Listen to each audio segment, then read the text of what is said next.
I think the PDO is important to farmers for two reasons. Number one, these people are incredibly proud of what they produce. That's why they do it over such a long period of time. And to know that people are going to recognise that work, there's going to be a little bit more of an understanding about what Herdwick lamb stands for and what PDO status stands for is something they're incredibly proud of. And to know that that level of provenance gives us the opportunity to supply this product into some of the best restaurants in the world gives these people a lot of satisfaction. And I think also something which we've achieved and we hope to continue is to give farmers a premium price for Herdwick lamb with a PDO. When you work as hard as these guys do, it's important that you get a fair price for it. And as a company, it's something we've always offered and something that we will continue to offer, particularly with the PDO backing. Within a fortnight, these will start lambing, or less than a fortnight. And what's eaten then? It's the lamb that's eaten, not the... It's the lamb, but it's the lamb that we don't want. It's the lamb that's the weather lamb. All the female, that's last year's lambs there, look. All spread out on that hillside. When they all come through, they're all the female. Right. The female sheep are all replacements to stay on this, to stay and keep this heathed and hefted system. It has to remain. What we're actually selling and what we need to get across to the public is, if they're eating this Herdwick, they're not reducing the Herdwick sheep, they're making it sustainable for us, because we need to sell this by the byproduct, which is the male lamb, which we don't want. So you just keep a few rams back then? We just keep a few. We select actually out of about maybe 400 lambs, male lambs this time, we've kept 8. Fantastic achievement to get them down there. It's and it's a combination. I don't think it would ever have happened without people like Dan, because Dan has that. He's just as enthusiastic at doing what he does as we are about doing what we do. Yeah. Herdwick is very unique. It's very slow growing. It's a special animal that obviously lives in the Lake District.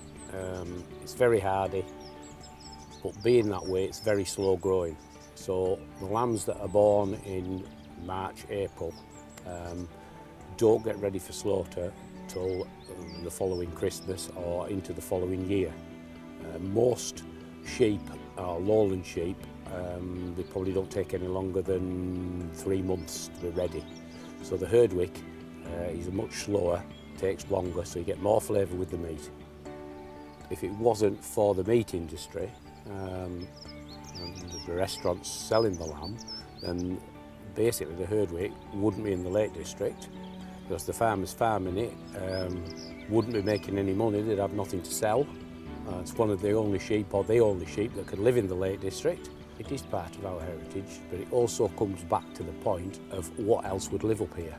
It's nice now, it's a nice day, but get in the middle of winter, you've got to have something. The Herdwick is what can live here, and it does produce lambs each year, and it alters the look of the fells with them up here.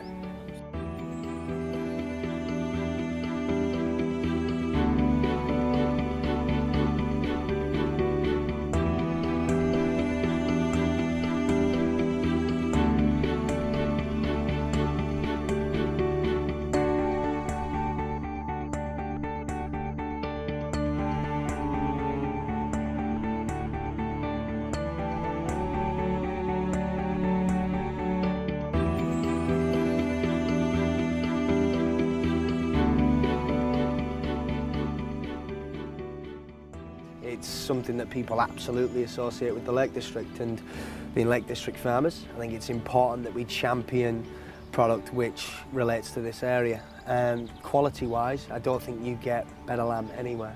It's extremely stocky, hardy, small, it's slow growing, it's traditional. But because of how slow growing it is, and because of the land that it's farmed on, because of the terrain that it's reared on, because of the quality of life it has, it gives you massive flavour and it gives you incredible texture, and that is the big thing that all chefs are looking for. We've been using lamb, as every restaurant uses lamb, for many, many years, and sometimes you come across a fabulous product which is grown by fabulous people who really care and have a great respect for a breed that might not be the sort of breed that makes the most amount of money, might not be the one that grows the fastest, but it's the one that produces the most fabulous flavour. And these lambs are really, really special. They're one of those ingredients that I will only use Herdwick now on my menu, and we always use a whole animal. That's the only way you can get really good quality. It's slightly more aged than normal lamb. The flavour's already incredible. It's got great marbling, and when you eat it, in fact, I just came out of the kitchen, and the waiter came up to me and said, Table 29 just said that was the best piece of lamb they've ever eaten in their life, and I would have to agree with them.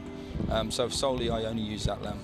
I was so inspired by the flavour and the taste of these animals that, you know, I went up there for a weekend just to go to all the different farms, see how they're grown, see what makes it so special. You know, you've got those Herdwick lamb, they're walking around on the fells, walking up hills that no cow or a person's lucky to get up, and they're eating moss off the rocks, and they're eating different herbs and different grasses, and their diet is so varied, which I think contributes massively to the flavour of the meat. When you eat Herdwick, I think the first week I had Herdwick on the menu when I was buying them whole, at the end of service, the first time in 9 years working at the library, I went upstairs after service and ate a whole plate of it with a glass of wine. It was that good. It was that good, and that's about the only time I've ever done that. I think probably, if you ask me my top 5 favourite things to eat in Britain, ingredients-wise, I would say that Herdwick would probably be number 1, very closely by Belted Galloway from Cumbria also. And then we've got fabulous native lobsters here, and lots of fabulous fish. I love mackerel and love turbot as well. So they're my sort of really favourite English ingredients I love. But I think Herdwick might be number 1 because there's such a difference to the normal lamb. You know, it's miles apart. I was thinking about the farmers when I went up there. I thought, why are these guys doing it differently? And it's almost like they're up against up there. They're like battlers. They're up against the elements. The weather there was absolutely horrendous. They're trying to get these lambs in off the hills on a bike. The dogs are up and down. They're trying to get them down, and they're out in the most horrible weather. When a lot of other lambs and farmers have got their cows and sheep locked up in a shed all winter, which makes it very easy for them. And I just love the passion they had up there. The farmers had a real passion. They had a passion that I could relate with. They cared about their ingredient from the very first time it was born to the very last time it was sent to market. And that's really important to me, that there's somebody else at the start of the line putting in so much effort. And what annoys me so much is when chefs don't realise that. A lot of chefs don't register the passion that these farmers have. And these farmers have got just as much passion as any cook I've ever worked with. And you know, we aren't the only one that work 80 nowadays. Those guys work hard and then some. And so that's why I think when you get these special products, they need to be given respect all the way to the end when we serve to our customers.